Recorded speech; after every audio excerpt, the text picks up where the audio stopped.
Hello， 大家好，歡迎收睇今期節目，我係添仔啊。今日嚟到中山神灣呢邊咧，同大家介紹翻呢個港人非常之多中意買嘅一個樓盤遠洋繁花里啦。咁今日天氣真係非常之熱啊，我都帶把風扇仔咧嚟降下溫咁樣嘅。咁今期咧嚟到繁花里咧，有咩事要講咧？都係首先第一個咧就係佢目前有個新嘅產品咧，四期呢邊有個花城組團啊，實用率咧去到100%以上嘅。78平方可以做到4房喎，106平方可以做到5房咁多，可以俾到大家嘅。咁相比較啲舊規產品嚟講嘅話咧，其實我覺得啊，佢呢個花城嘅話咧係比較先貼合我哋而家目前嘅市場嘅。咁佢之前嗰幾期嘅產品嚟講嘅話咧，其實都幾唔錯下，而且呢個環境咧都非常之好嘅，都有底箱，即係我哋小區都有底箱咧，都可以滿足到我哋日常嘅基本需求。咁香港直通巴咧呢啲都係有嘅。總價咧講真都係50萬到70萬咧就可以入手一套精裝嘅2房3房單位，所以呢個地方真係非常多香港朋友過嚟呢度選擇買翻到嚟養老或者退休自住度假咁樣嘅。今日咧嚟講翻花城組團嘅呢一啲新規產品啦，價格嚟講咧暫時未有出嘅。事不宜遲，跟住鏡頭我哋馬上睇睇啦。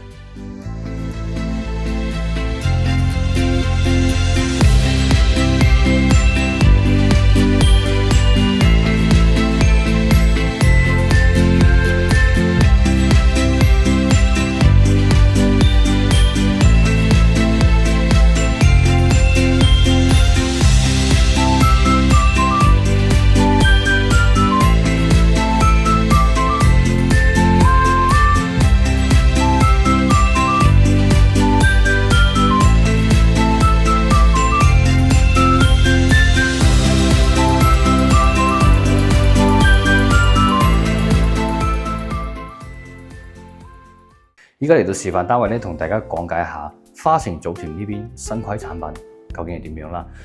我而家身後咧係呢個78平方嘅單位，佢做到係2+2房加2廳1衛，非常之 OK 啊。雖然話得一個洗手間，但係佢有4間房俾到大家使用，實用率咧非常之高。我哋嚟睇睇先。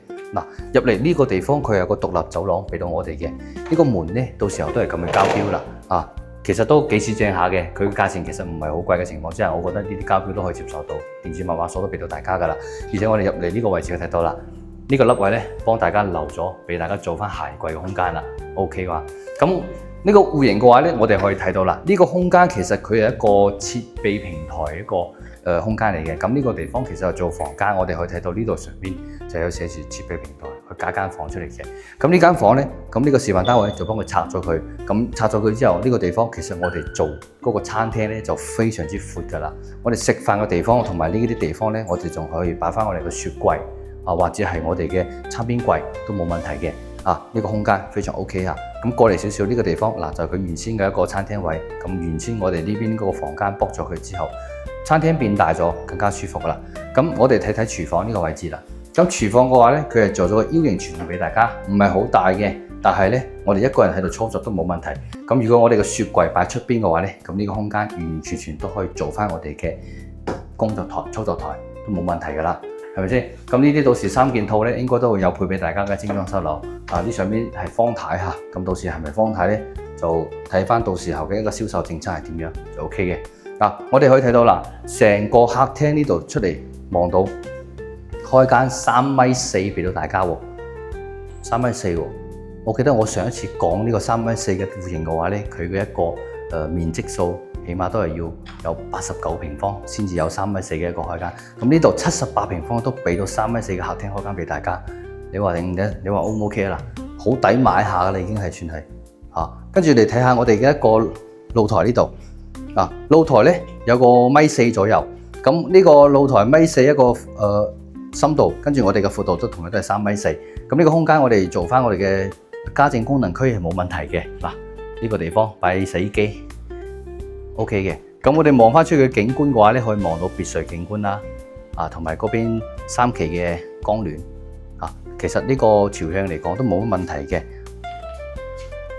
全部都係南向嘅嚇。跟住我哋可以睇到啦，好似咁嘅一個餐廳客廳。一個開間俾到大家睇嘅，我喺呢幅牆計到過嚟，我哋攝影師嗰個位置嘅話咧，足到有9米咁深噶啦，78平方啊，有9米嘅一個客廳，即係我哋嘅餐客廳嘅深度非常唔錯噶啦。咁呢個空間嚟講，我哋如果係到時發展商如果佢冇送家私家電禮包嘅話咧，我哋有成交都會送翻家私家電禮包俾大家。咁呢度基本上就係拎包入住咁方便噶啦。OK， 我哋睇翻房間先嚇。咁我哋先睇下衞生間。咁作為成間房唯一一個衞生間嘅話咧，睇下個空間先。呢度出邊係個星盤位。咁洗手盆咧，佢做出邊嘅話咧，其實都好方便我哋去使用噶啦。跟住嚟睇睇我哋嘅馬桶位同埋淋浴區空間嚟講，都唔算係好窄噶，都好闊下噶啦。你睇淋浴區空間呢度幾闊啊？足足去到1.5米咁闊俾大家，而且個窗咧都好光猛啲光線，係咪先？咁衞生間呢個 OK 合格。我哋睇下房間先嚇。咁我哋出邊睇翻第一間房，呢間房嘅話咧，大概你擺翻張1.5床左右咧就 OK 嘅啦。我哋可以做翻兩邊落床位，或者係三邊落床位都得嘅，冇問題。而且呢個窗嘅話咧，採光都好 OK 下嘅，冇問題嚇。我哋嘅衣櫃都有空間擺。跟住睇下我哋第二間房，咁呢間房嘅話咧，睇下個大細先。呢個大細應該係屬於個主人房噶啦，因為佢呢間房可以睇到成個空間嚟講，擺翻張2米大床都足夠三邊落床位嘅，而且呢個朝向咧都係望翻南向嘅，冇問題。跟住我哋就睇翻第三間房嚇，第三間房呢邊就係我哋第三間房啦。咁呢間房嘅話咧，我哋作為一個客人房使用，就冇問題啦，擺翻張1.8米或者1.5米床喺度，空間都好足夠下嘅，三邊落床位，南向嘅一個景觀俾大家嘅。咁呢個第三間房啦，咁 OK， 我哋餐廳嗰邊嗰間房加起身嘅話，就總共佢哋有4間房俾到大家去使用啦。所以我話呢個78平方做4房俾大家，其實係真係好抵得去嚟考察，而且入手嘅。因為雖然話佢呢個地方係喺神灣嚇。但係佢呢個神灣目前嚟講嘅話咧，好似咁樣嘅一個新規產品發翻嚟咧，都係第一個㗎咋。價錢幾多？我哋等到開售之後咧，再同大家 update 下。好，我哋而家轉身睇翻89平方嗰邊嘅4房單位啦。好，而家過嚟睇翻89平方嘅4房單位啦。咁佢嘅一個戶型嘅話咧，其實就係一個傳統嘅樹廳戶型，亦都係成個市面上賣得最多最火嘅一個戶型之一啦。咁78平方嗰個係飛機戶型，咁呢個89平方嘅一個樹廳戶型嘅話咧，我哋嚟睇睇佢嘅一啲實用性高唔高啦。首先我哋入嚟可以睇到呢邊，我哋左手邊有個房間，呢個房間嘅話咧，佢就作為一個設備平台嘅。咁發展商咧呢個地方就做咗個參考俾大家嘅，做翻個我哋嘅家政功能區咧就非常之適合噶啦。呢度咧都漏咗我哋嘅水位，有水管位嘅喺度，所以我覺得呢間房咧係作為我哋一個家政功能區嚟講都係非常 OK 嘅。同樣78平方個單位咧，嗰個設備平台都可以做翻我哋嘅家政功能區嘅。咁我哋嘅鞋櫃做邊度咧？其實我哋褪翻入嚟少少。我哋鞋櫃同樣其實都可以做翻嗰個家政功能區嗰個位置嘅，冇問題啊。跟住我哋入嚟少少，我哋睇到我哋嘅廚房呢邊做咗個 U 型廚房俾大家嘅，而且咧發展商呢個創業人物間係做咗個開放式廚房俾大家做翻個參考。咁等陣我哋呢個戶型嘅後邊都會帶大家望一望我哋嘅一個示範，即係我哋嘅交樓標準係點樣啦。我哋睇到呢個 U 型嘅大嘅一個廚房嘅話咧，我哋2個人喺度操作都完全冇問題嘅。現時呢度全部都係放嘅方體嘅一啲家電喺度俾大家做翻個參考嘅，非常之 OK 嚇。跟住我哋嚟睇翻我哋嘅餐廳嚇，咁餐廳呢邊嘅位置嘅話咧，擺翻張4到6人台咧，都完全冇問題噶啦，空間都好足夠下。再嚟過嚟望下我哋一個客廳位，咁呢個客廳嘅話咧，我哋可以望到佢嘅開間嚟講，都去到有3.6米咁多，俾到大家非常之舒服嘅。而且我哋梳化擺完之後，擺完茶几，仲有咁闊嘅空間俾大家用，係咪先？發展商咧呢個露台咧，同樣都係封咗窗俾大家做翻個參考。封完窗之後嘅感覺其實都係好舒服下嘅。咁朝向咧都係我哋嘅南向，同78方嗰個單位係同一個朝向，望翻我哋嘅別墅景，同埋我哋3期嗰邊嘅光暖嘅景觀，一個光暖嘅一啲樓梯都 OK 嘅，冇問題嚇。跟住我哋再嚟睇下第二間房嚇，我哋睡房區嘅呢邊第二間房。咁第二間房咧，我哋入嚟呢度可以睇到啦，本身呢度有埲牆嘅。呢度係實體牆，咁呢個地方咧係可以卜嘅，呢個牆體可以卜嘅。到呢度嚟咧，呢度唔可以卜，呢度可以卜嚇。大家睇睇先嚇。咁呢間房咧，佢就做咗個書房咁樣俾大家做翻個參考。空間嚟講，其實都好 OK 下嘅。擺翻張1.5米床咧，都可以有3邊落床係冇問題嘅。跟住我哋睇翻我哋嘅客廳嘅衞生間。咁客廳衞生間可以睇到非常之闊，馬桶位又闊。呢個星盤，呢個水池，呢個星盤幾大？ OK 嘅。跟住淋浴區嘅話咧，我哋一個人使用咧完全係足夠噶啦，冇問題，唔使擔心。而且我哋呢邊仲有個窗，光線都好猛下嘅。跟住我哋睇翻第3間房啦。咁第3間房咧同埋主人房咧，其實佢就打通咗，跟住連埋嚟做嘅一個衣帽間啦。你睇呢個地方做咗個衣帽間嘅功能區。咁我哋嘅主人房咧空間其實就闊好多噶啦，因為有一間房做到我哋衣帽間俾到主人房嘅話咧，咁主人房就冇咁逼下。呢個地方做衣帽間都好適合下嘅。咁如果你要做房間嘅話咧，其實擺翻張1.2床左右就得啦。留做備用咯。即係呢間房，我哋嚟睇下我哋嘅主人房空間啦。你睇下，我哋嘅衣帽間做喺嗰邊之後，其實呢邊擺翻張2米大床咧，3邊落床位都係好闊下嘅，景觀咧都係朝南向，冇問題嘅。跟住主人房嘅洗手間嚟講嘅話咧，同樣都係非常之闊。尤其係呢個淋浴區呢邊要俾翻我哋客廳衛生間咧，起碼要多50公分咁多啊，冇問題噶啦。我哋依家走過去過我哋嘅交樓標準咧，去睄一眼我哋交樓標準情況係點樣啦。就喺我哋隔離，咁呢個咧就係佢嘅一個設備平台嘅原先嘅樣貌啦。可以睇到啦，呢邊水位都留晒俾大家噶啦，係咪先？跟住再入嚟呢邊睇下我哋嘅一個廚房位。廚房位嘅話咧，佢啲幅牆咧啱先示範單位都剝咗嘅。咁呢個原先我哋交標嘅話咧，就係有幅牆同有趟門喺度嘅。而且呢度示範單位咧，佢呢個交樓標準都做晒我哋嘅工藝樣板嘅步驟咧，俾大家嚟做翻個參考嘅。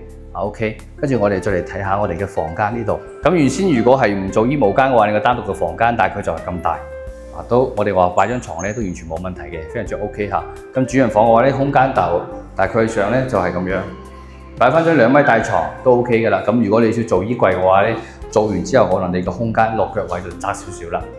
咁依家呢個89平方嘅話咧，佢一棟樓即係一層咧，佢有2套嘅，所以呢個到時候應該都係成個花城組團賣得比較多人中意嘅一個戶型，我覺得係咁樣嚇。OK， 我哋而家轉身睇翻最大嘅106平方嘅5房單位啦。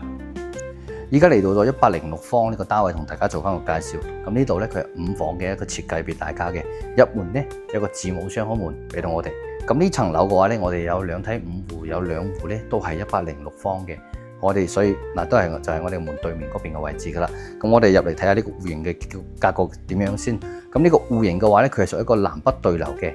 咁呢個南北對流嘅話咧，係屬於呢邊係東北，呢邊係西南嘅一個結構俾到大家嘅。我哋先睇下我哋嘅廚房同埋我哋嘅餐廳位置先啦。咁廚房呢個位置我哋可以睇到啦，可以完全做翻一個大嘅 U 型廚房俾到大家。到時我哋買翻嚟咧都可以按照咁樣嚟設計都冇問題嘅。咁到時發展商呢個地方交標都係有有牆有趟門噶啦。咁如果係剝晒嘅話咧，咁做翻 open kitchen 就係咁樣嘅效果，非常之正。空間都好大下，3個人喺度操作都冇問題。咁我哋嘅飯廳位置咧，擺翻我哋嘅4人台、6人台咧都完全冇問題嘅，係咪先？咁呢邊咧仲有位置可以做翻我哋嘅展示櫃，擺翻我哋嘅酒水同埋我哋嘅茶葉展示下都冇問題噶。咁呢度出邊我哋嘅一個生活露台嘅話咧，可以睇到佢而家朝向咧朝翻我哋嘅西南向，光線咧都好猛下。依家我哋下晝大約係4點鐘左右，非常 OK 嚇。咁呢邊仲有位置留俾大家做翻我哋嘅家政功能區、洗衣機同埋上邊我哋嘅熱水爐嘅位置咧，都準備好晒俾大家噶啦。咁呢個如果係正常嚟講，我建議就唔使封窗噶啦，就咁樣保留翻，做翻我哋嘅家政區、晾衣區就冇問題噶啦。跟住我哋轉身嚟睇下我哋嘅客廳位先。咁呢個客廳嘅話咧係咁樣嘅，呢度係有一間房，係屬於一個叫做設備平台嘅房間俾到大家嘅。咁如果我哋好似咁樣剝咗佢之後咧，我哋成個廳嘅開間就去到有5.6米咁闊俾到大家，非常之舒服下，變成咗一個大橫廳啦，係咪先？呢邊呢個空間嘅話咧，我哋擺茶台又得，或者係擺翻我哋咁樣梳化，跟住整個細細地嘅台仔喺度，閒時咧喺度傾下偈都冇問題嘅。咁我哋呢個客廳呢個功能區嘅話咧，我哋坐喺度睇電視，擺翻台100寸嘅電視都完全 OK。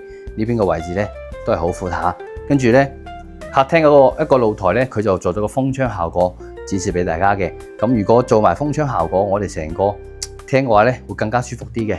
整體嚟講，其實呢個就係一個 LDKG 嘅一體化設計俾到大家噶啦，非常之正下係咪先？可以望下，感受一下先。咁我哋攝影師而家企喺嗰個位置嘅話咧，係我哋屬於陽台嘅呢邊呢個朝向咧，望翻我哋嘅一個園林景觀嘅。呢邊可以睇到呢個地方係屬於一個東北向嘅，都好靚仔下，住翻低樓層嘅話，其實都好舒服嘅。好，我哋轉身嚟睇翻我哋嘅睡房區域啦。咁睡房呢邊我咧，啱先我哋同大家講咗，同客廳嗰邊連住有間房係 book 咗嘅。咁我哋入嚟睇下我哋第二間房。咁第二間房嘅話咧，其實呢間房咧佢都係同樣 book 咗佢，而且我哋將呢個門咧，將呢間房嘅門咧走到嚟個人呢邊嚟開嘅。咁其實就呢邊有兩間房嘅，同大家講解下兩間房啊。呢間房啦，擺翻張米5床，空間都好夠下噶啦，好似咁樣做翻功能區都 OK 嘅。跟住呢入邊呢間房咧，同樣都係做咗個1.5米嘅大床擺咗喺度，做個單邊落床位。咁呢個戶型嘅話咧，佢係冇飄台嘅，所以我覺得其實冇飄台之後咧，佢嘅所有嘅空間嚟講，使用起身會更加嘅舒服啲，係咪先？跟住嚟睇翻我哋嘅一個客廳衛生間先，係呢個客廳衛生間。咁客廳衛生間同樣洗手盆咧係做喺出邊嘅，馬桶位同埋淋浴區空間都非常之足夠，而且呢個光線都好猛下，冇問題。最後嚟睇翻主人房，主人房呢個空間都好闊啊！咦，唔係喎，1、2、3。呢個唔係主人房，呢個咧其實佢都係兩套房咁樣嘅，呢套都係一套房，跟住呢一套房，咁佢呢個空間其實係已經全部打亂晒，你重新嚟做結構啦。我哋可以睇到呢個示範單位咧，我哋入嚟呢個位置，嗱呢邊呢度一間房，呢間房咧係咁樣行過嚟呢間房嘅，跟住第二間房喺呢邊，第三間房咧係我哋客廳衞生間隔離，即係我依家身處呢個位置。咁我哋主人房咧喺入邊嘅，咁呢度咧其實佢呢個地方就將牆全部剝晒佢，跟住重新做咗個轉角位咁樣嘅，所以我哋依家去睇到呢個示範單位嘅話咧，其實佢就保留咗3個房間嘅啫，係咪先？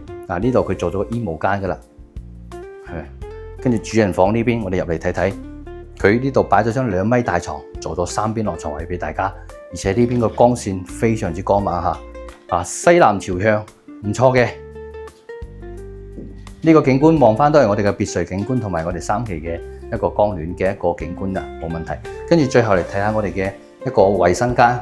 咁呢個衛生間嘅話咧，你睇雖然佢做咗個鑽石嘅淋浴區，但係我覺得呢個空間真係非常之闊下嘅。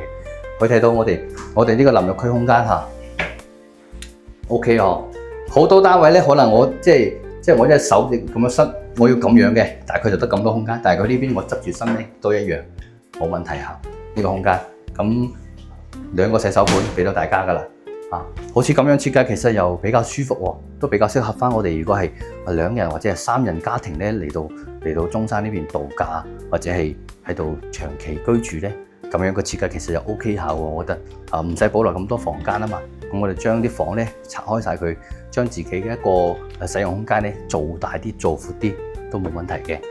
咁呢個設計你覺得點呢？如果有興趣過嚟實地睇樓咧，都可以 call 翻添仔幫你安排車程過嚟呢邊睇一睇。依家添加屏幕前嘅 QR Code，透過我哋成交更有價值38,800嘅家私家電大禮包超級福利，幫你慳翻一大筆入貨成本。另外仲有港人專屬收樓售後服務，3980蚊，由驗樓、收樓、基本跟進到入住前後問題都有人協助你處理。想了解中山珠海筍盤，快啲掃描屏幕前嘅 QR Code或者添加電話號碼聯繫我哋啦。好，我哋依家落到我哋售樓部咧，同大家講解翻區位同埋在售嘅情況點樣啦。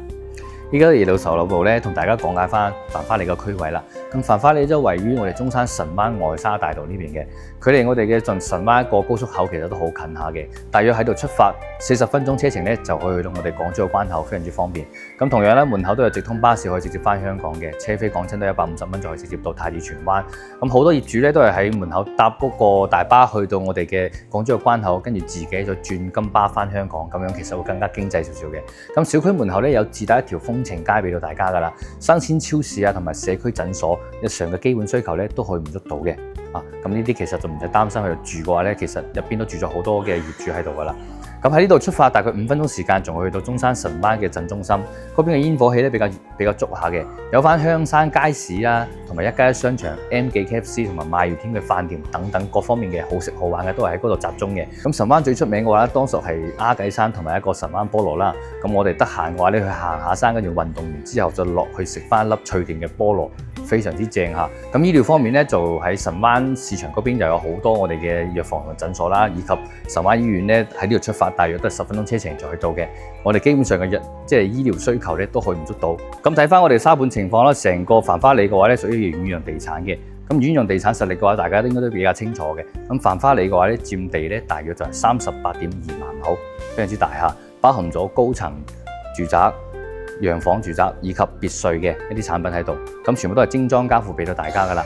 容積率咧係2.5，綠化率咧覆蓋咗係38%嘅，咁總共嘅戶數係8000戶咁多。咁目前嚟講，佢開發咗1、2、3、4期，咁仲有5、6期咧，仲喺度開發緊嘅。咁今期同大家介紹咧，主要都係介紹翻4期啲新規產品啦。咁當然啦，我哋3期咧其實都有啲舊規產品仲喺度擺住，一啲尾貨叫做公底房係留俾大家嘅。同大家講解下有幾個戶型啦，有89平方、100平方、107同埋119呢4個戶型嘅話咧，佢個單價大精裝出售都係7800蚊咁樣就可以入手嘅。咁呢個話咧就屬於係我哋嘅公底房啊，剩低唔係好多，所以話樓層各方面嚟講嘅話咧，我哋過嚟呢邊實地嚟了解下就 OK 噶啦。咁3期嘅49棟咧都有一套係128平方嘅毛坯，單價嚟講都係6000蚊就可以上車嘅。咁呢個咧就係現樓狀態噶啦。3期全部都係現樓，所以想睇翻我哋3期產品嘅朋友都可以私信天仔過嚟呢邊實地嚟了解下，冇問題嘅。咁我哋講解翻我哋4期產品啦。咁4期同大家介紹翻嘅一個78平方嘅03戶型咧，做到4房俾到大家嘅飛機戶型，坐北向南睇小區花園嘅。咁89平方嘅同樣都係做4房嗰個04、05戶型咧，就係我哋嘅傳統樹廳啦，就係望翻我哋嘅西南向嘅，睇翻別墅景觀嘅。咁01、02嘅106平方可以做到5房俾大家，南北對流啊！一期即係望翻咧都係我哋2期嘅花園同埋別墅景觀都非常之唔錯下嘅。咁呢3個戶型嘅話咧，目前未有出價錢啊，但係添仔嘅話咧預計嘅價錢咧應該係8000蚊左右嘅，因為佢第一個係新規產品，第二個咧佢呢個價錢8字頭應該就唔甩噶啦，低樓層下8字頭就唔甩嘅話，咁可能普遍嘅價錢就係8500左右啦。OK， 咁成個繁花里嘅話咧，佢嘅一個開售情況，到時候我哋都會及時同大家去 update 下嘅。好。最後同大家講解下就係成個繁花里其實佢適合邊啲人群啦。咁繁花里嚟講嘅話咧，佢嘅園林係做得非常之大下嘅，而且環境又非常之好下。雖然話佢呢個位置咧有少少偏下，但係我哋都可以當佢係一個世外桃源啊，港人集中地嚟睇嘅。咁成個繁花里嚟講咧，都比較適合翻我哋香港大部分啲低預算嘅朋友嚟做翻個選擇，其實係冇問題嘅。遠洋咧都係比較有保證噶啦。咁我哋一啲底商嘅話咧，其實都開得七七八八啦。除咗嗰個商業體好似仲未有整起身之外咧，我哋底商喺我哋正門口左手邊嗰一立風情街都有翻少少去俾到大家去使用嘅，包括新鮮超市各方面都 OK 嘅。同埋我哋啲直通巴士啊，都係遠洋，俾到大家有個保證咁樣嘅。OK， 咁對繁花里有興趣嘅朋友咧，記得要聯繫天仔，幫你安排車程過嚟呢邊考察一下，睇睇呢個單位啱唔啱你哋啦。依家添加屏幕前嘅 QR Code，透過我哋成交，更有價值38800嘅家私家電大禮包超級福利，幫你慳翻一大筆入貨成本。另外仲有港人專屬收樓售後服務，3980蚊，由驗樓、收樓、基本跟進到入住前後問題都有人協助你處理。想了解中山、珠海筍盤，快啲掃描屏幕前嘅 QR Code或者添加電話號碼聯繫我哋啦。好嘅，今期節目大概講咁多，我哋下期再見啦，拜拜。